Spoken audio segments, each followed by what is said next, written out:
네, 드림스탁 나우 시간으로 함께 넘어오셨습니다. 현 시점의 투자 전략 궁금하시면 이 시간 함께 집중해 주시길 바랍니다. 오늘은 멀린78 이민우 대표와 함께 하도록 하겠습니다. 대표님 안녕하세요. 안녕하세요. 이제 어느덧 12월이 네. 훌쩍 다가왔습니다. 네. 한 해 어떻게 보내셨나요? 한 해 정신없이 보냈습니다. 돈 투자 성과가 그렇게 예상보다 좋지는 않았고 살은 많이 빼고 싶었는데 네. 또 그것도 성공하지 못했어요. 그래갖고 이게 사람이 마음 먹은 대로 계획대로 되지는 않는구나 이런 생각이 듭니다. 검정색 옷을 딱 보니까 연말 분위기가 물씬 나시는데 파티라도 가셔야 될 것 같은 그런 느낌이네요. 연말에 꼭 파티 같은 증시와 계좌가 연출되길 바라는데 일단 어제 미국 증시 파티 같았나요? 그렇지 않고요. 사실 11월 달 한 달 동안 파티 분위기 비슷했었죠. 말씀드렸던 대로 그 산타랠리 한 1부 정도 1, 2부 이렇게 나눠진다면 1부 정도가 지나갔었는데 그러다 보니까 이제 지난 어제 같은 경우는 차익 실현 매물도 좀 나오고 대체적으로 혼조세의 모습을 좀 보였습니다. S&P 500 같은 경우는 0.38% 오르고 다우지수는 그래도 큰 폭으로 올랐죠. 1.47% 오르면서 올해 가장 높은 연고점을 기록했고 나스닥 같은 경우는 좀 하락하는 모습을 좀 보였습니다. 이게 차익 실현 압박이 좀 상당했었는데 가장 큰 이유는 11월 달에 많이 올랐기 때문입니다. 이게 얼마나 올랐는지를 요거 표를 하나 같이 보시면서 시청자 여러분도 확인을 하셨으면 좋겠는데 이게 큰 폭의 상승 보였던 다우지수 같은 경우도 8% 넘게 상승을 했고 어저께 이제 강보합으로 마감을 했던 S&P 500 같은 경우도 8.92% 지난달에 상승을 했으니까 11월 한 달 동안 굉장히 많이 오른 거고요. 나스닥 같은 경우 어저께는 좀 빠졌지만 그래도 11월 한 달 동안 10.7% 정도 올랐으니까 굉장히 많이 올랐습니다. 중소형주로 이루어진 러셀 2000도 8.86%니까 전반적으로 증시는 다 미국 증시는 매우 좋았다 이렇게 좀 볼 수 있겠습니다. 어제 하루 동안은 혼조세였지만 이제 넓게 좀 보면 시장 전체적으로 좋았고 특히 이제 S&P 500 같은 경우는 100년 내 11월 한 달 같은 경우는 10월, 11월 이렇게 봤을 때 약세 구간이 많이 접어들었었는데 11월 같은 경우 이만큼 좋았던 적은 100년 동안 한 10번 정도밖에 없었으니까 굉장히 강한 장세였다 이렇게 좀 볼 수가 있겠고요. 그거를 반영해서 좀 숨고르기를 약간 하는 모습을 보였다고 좀 볼 수가 있겠습니다. 지수별 차이를 보였던 원인들과 업종별 흐름들을 쭉 한번 여쭤보고 싶은데요. 다우와 나스닥이 각각 어떤 양상을 보였고 쭉 흐름들을 보면 다른 양상을 보였는데 각각의 이유들이 있었던 것 같아요. 네, 일단 다우지수 같은 경우는 이제 구성 종목이 이제 적다 보니까 거기서 이제 몇 개의 대형 종목이 좀 강한 모습을 좀 보이면 그 지수 전체가 상승하는 모습을 좀 보일 수밖에 없겠는데 어제 같은 경우는 보잉하고 세일즈포스가 이제 각각 3% 그리고 9.35%니까 굉장히 높이 많이 오른 거죠. 이렇게 급등하면서 지수 전반적인 상승을 좀 견인하는 모습을 좀 보였고요.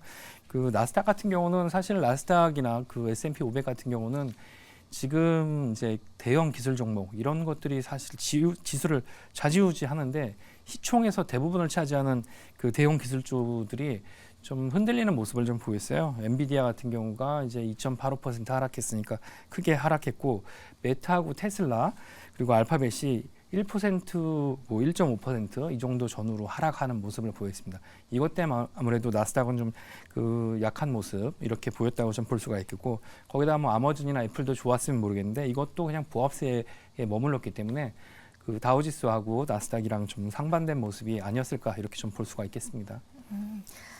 국제 유가도 주목이 되고 있습니다. 오펙 회의, 오펙 플러스 회의가 좀 연기가 됐는데 네네. 현재 국제 유가의 흐름은 어떻게 되고 있나요? 네, 국제 유가 흐름 처음에 이제 이스라엘하고 하마스 전쟁 나고 나서 150불, 160불 말이 엄청 많았는데 제가 이제 그 말씀드렸죠. 그 이제 유조선사 이제 제 고객 회장님 맞아요. 만나서 여쭤보니까 100불 너무 넘기는 너무 어렵고 유지되기는 더 어렵다. 택도 없다 그 사투리로 말씀을 해주셨는데 실제로 지금 이제 유가 흐름 같은 경우는 우려했던 150불 수준은 전혀 갈 것 같지 않고요. 올 연말까지 이런 흐름으로 간다 그러면 안정적으로 그냥 이 정도 수준 80불대 안팎으로 브렌트 유든 WTI 든 모습은 이제 유지가 될 것 같은데 이제 결정적으로 또 뭐 그 연기됐던 그 오펙 플러스 회의가 뭐 치러지고 나서 감산하겠다. 뭐 내년 뭐 1분기까지 그리고 전반적으로 뭐 더 큰 뭐 물량을 감산하겠다 이렇게 결정을 했는데도 그게 그런 결정에도 불구하고 유가는 하락하는 모습을 보였어요. 예, 근데 그런 배경에는 시장은 그렇게 보고 있지 않다. 뭐 이런 배경이 좀 있지 않을까 생각을 해봅니다. 그게 안 될 거라고 생각을 하는 것 같아요. 아, 이게 자발적인 감산이기 때문인 건가요? 예, 그렇죠. 뭐 국가별로 알아서 하라고 얘기를 했는데 이제 쿼터를 나눠서 더 이상 생산하면 안 된다 이렇게 했으면 그걸 뭐 사람들은 이제 시장에서 믿고 받아들였을지도 모르겠는데 국가별로 알아서 하라 그러면 사실 지금 예, 적자 재정이 아닌 곳이 거의 없을 정도니까 지구상에 그러니까 번 것보다 더 쓰는 게 이제 개인뿐만 아니고 이제 국가도 마찬가지입니다. 그렇다 보니까 아무래도 이걸 믿는 시장은 아니었던 것 같아요. 그래서 참 퍽이나 될까 이렇게 생각을 했던 것 같고요. 그렇다 보니까 오히려 오펙 플러스 회의가 끝나고 나서 더 오르는 그런 이제 내려가는 그런 모습을 좀 보였습니다. 그렇죠. 앞에서는 우리 약속하자라고 했지만 자발적인 감산이기 때문에 각자의 국가의 나라에 따라서 또 뒤에 가서는 다른 선택을 할 수도 있겠죠. 어제는 PC가 발표가 됐습니다. 네네. 그러면서 시장에서도 어느 정도의 영향은 있었지만 또 연준 의원들의 매파적인 발언으로 인해서 혼조세를 보이긴 했는데 네네. 일단 PC부터 먼저 짚어보도록 할까요? 네, PC 같은 거 뭐 보면 사실 이제 뭐 인플레이션 끝났다 뭐 이렇게 얘기하는 섣부르게 말하시는 분들도 계실 수 있겠는데 인플레이션이 끝난 게 아니고 이제 그 경기 성장 그리고 또 뭐 시장을 이렇게 잡아왔던 그 정도의 상승세가 멈췄다. 이거는 확실해진 거 아닌가 이렇게 좀 볼 수가 있겠습니다.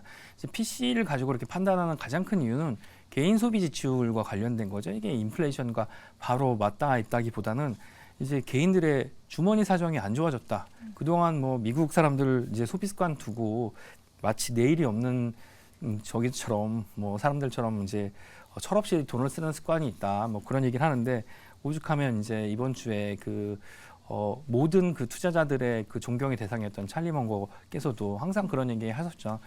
뭐 버는 것보다 항상 적게 써야 된다고. 근데 이제 뭐 대부분의 나라들이 버는 것보다는 더 많이 쓰고 있는데 개인들도 사실 더 버는 것보다 많이 쓰는 그런 모습을 좀 보였다면 지금 이제 예금 잔고나 뭐 예금 잔고뿐만 아니고 가지고 있는 여유 자금이 거의 동인하고 있다. 그렇게 본다 그러면 결국에는 소비 지출이 뭐 예상과 거의 부합하고 또 전월 대비해서 많이 줄었다는 건 이렇게 된다면 점점 전반적으로 봤을 때 수요가 견인했던 인플레이션 결과적으로는 한 달, 두 달, 세 달 이렇게 지나게 되면 반드시 이 하락 추세가 굳어질 수밖에 없겠다. 이렇게 판단할 수 있는 상황이 좀 되는 거죠. 이게 연준이 선호하는 지표라고 불리는 이유도 궁금하고요. 그리고 소비와 사실 고용이 위축된다라는 거는 결국은 시장이 좀 어렵다라고도 볼 수 있는 거잖아요. 이게 예, 물론 그렇죠. 금리 인상을 멈출 수 있다라는 요인이 될 수도 있지만 한편으로는 경기 안 좋아지는 거야의 신호가 될 수 있기 때문에 이걸 네네. 어떻게 해석해야 될지. 네. 그렇죠. 이게 해석의 문제에 있어서 여러 가지 어떤 뭐 이야기가 나올 수 있는데 일단 이제 연준이 이걸 선호하는 가장 큰 이유는 단순히 이제 뭐 지표, 물가를 조사하는 것뿐만 아니고 물가뿐만 아니고 사람들이 그 소비와 이 지출의 균형이 얼마나 맞냐를 가지고 판단을 하는 거죠. 그러니까 사실 물가가 많이 올라도 사람들 소득이 같이 올라간다 그러면 인플레이션은 문제가 되지는 않을 겁니다.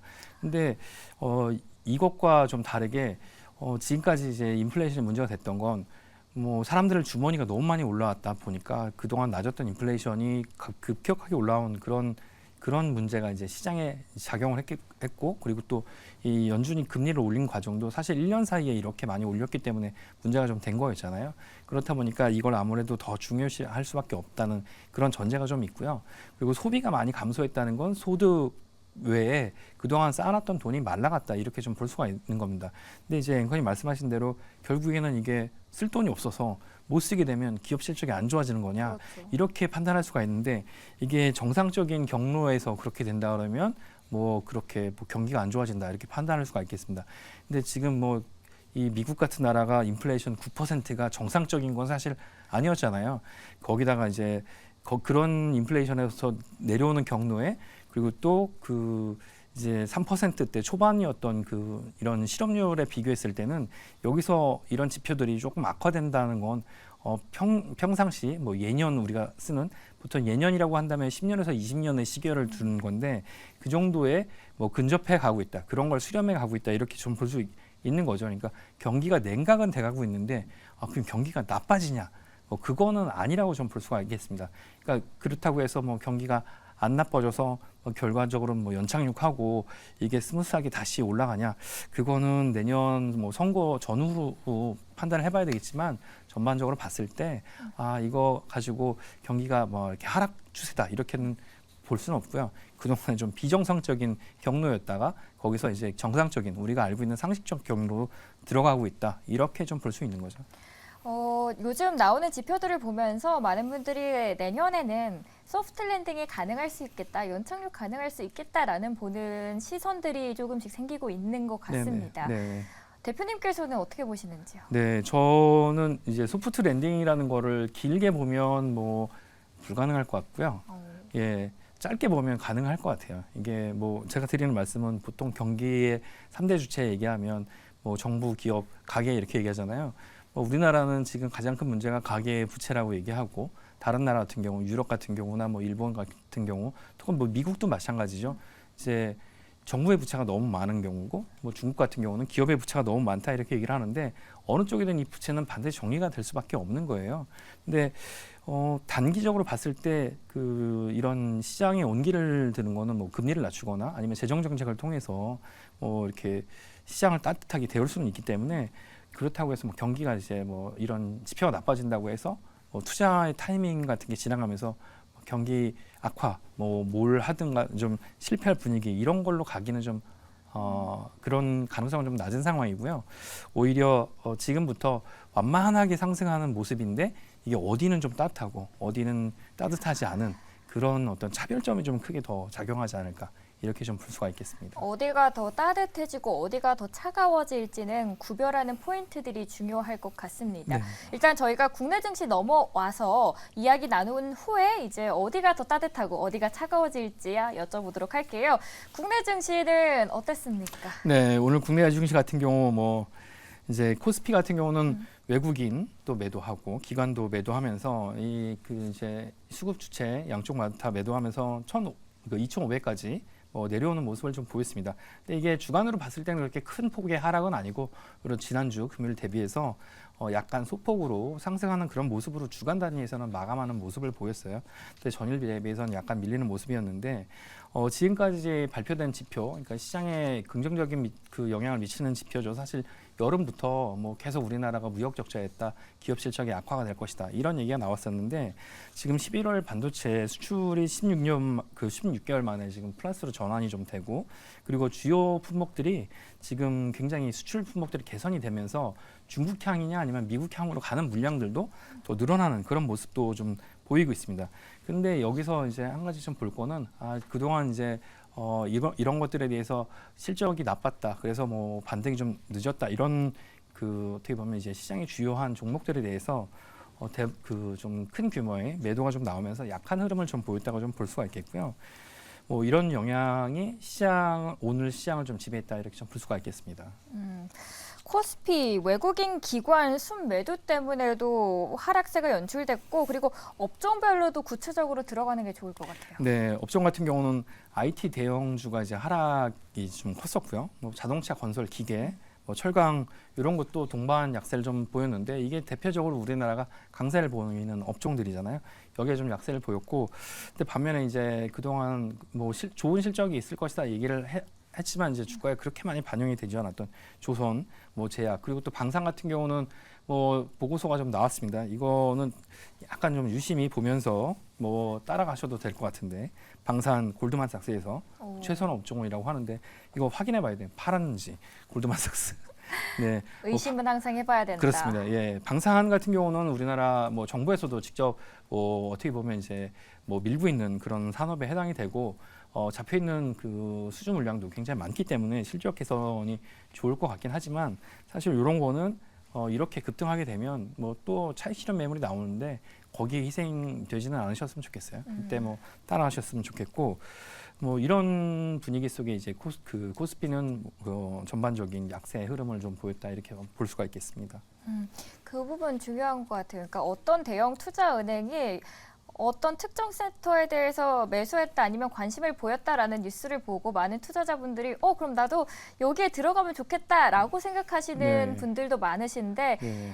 그냥 단지 관심을 갖는 정도다라고까지 아니면 참고용으로 활용하시는 게 좋다라고 많은 분들이 이야기하시더라고요. 예, 그렇죠. 그게 뭐 그럴 수밖에 없는 게 뭐 보통 이제 불법 뭐 리딩방 뭐 이런 거 얘기하잖아요. 근데 이제 그렇다고 해서 이런 대형 IB가 뭐 불법 리딩방처럼 뭐 어떤 종목을 올리고 뭐 팔고 이런 걸 말씀드린다기보다는 이런 대형 IB에는 뭐 굉장히 많은 몇백 명에서 뭐 1,000명 가까운 그 이코노미스트나 아니면 애널리스트들이 있는데 각각의 생각이 좀 다 다릅니다. 그리고 또 그걸 가지고 뭐 타이틀로 쓰냐, 그 하우스에서 그 뷰를 타이틀로 쓰냐 안 쓰냐는 그때그때 다르고 그 기사를 받아 쓰냐에 따라서 또 좀 다르기 때문에 그걸 가지고 이게 100%다 의견이다 이렇게 볼 수는 없고 그냥 그게 근거가 뭔지 뭐 그런 얘기를 왜 했는지 이 정도 참고하시는 게 사실 실질적인 도움이 좀 되겠죠. 네.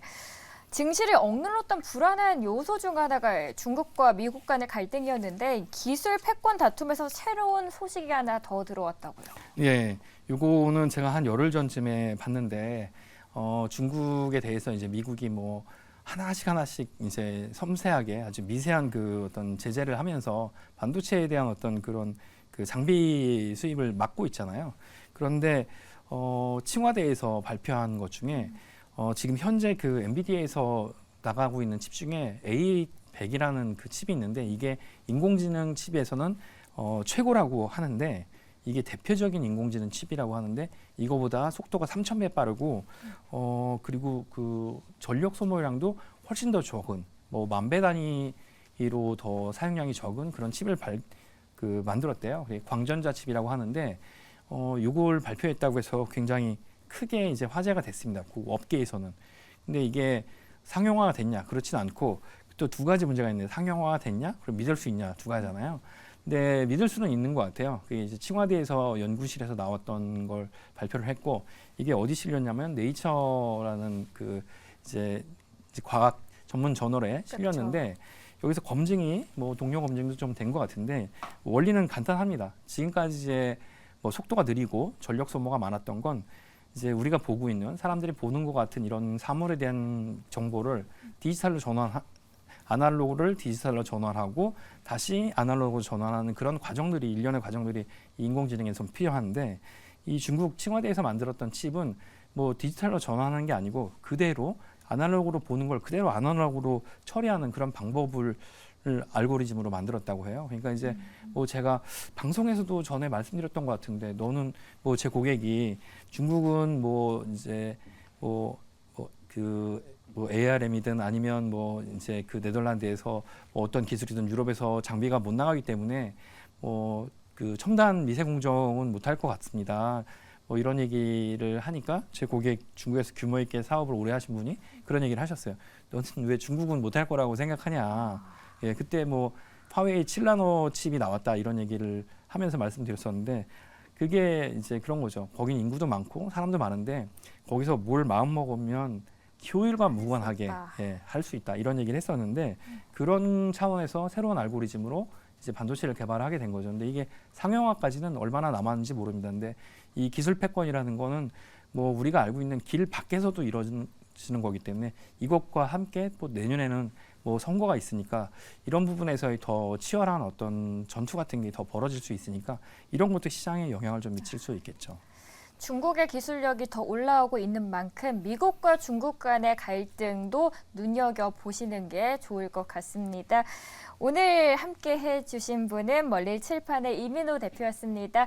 감기에도 불구하고 좋은 설명 감사합니다. 감사합니다.